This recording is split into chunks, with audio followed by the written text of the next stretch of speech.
224 number 1 ಅನ್ಸ್ಕೊಳ್ಳೋದಿದೆಯಲ್ಲ ಅದು ಹುಡುಗಾಟಿಕೆ ಅಲ್ಲ, but ಹೆಂಗ್ ಮಾಡಿದಿಲ್ಲ ಅಂತ. ಅದಕ್ಕೆ ಯೂತ್ ಇನ್ ಪಾಲಿಟಿಕ್ಸ್ ಅಂತಾರೆ ಸರ್.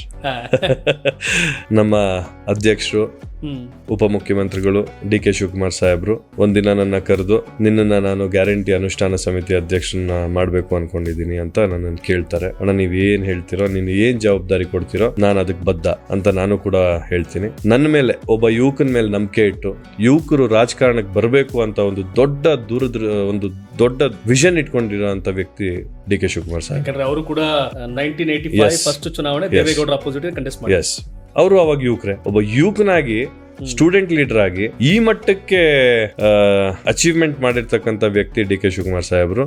ನಾವು ಯೂತ್ ಇನ್ ಪಾಲಿಟಿಕ್ಸ್ಗೆ ಯಾವ್ದಾದ್ರು ಒಂದು ಎಕ್ಸಾಂಪಲ್ ಅಂತಿದ್ರೆ ಅದು DK ಶಿವಕುಮಾರ್ ಅಂತಾನೆ ಹೇಳ್ಬೋದು. So coming back to guarantee committee.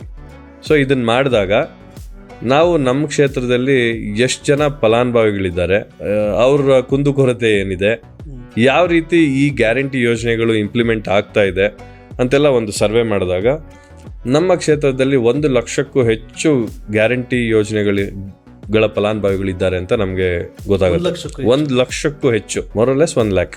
So ನಾವು ಇವ್ರನ್ನೆಲ್ಲ ಹೇಗೆ ರೀಚ್ ಮಾಡೋದು?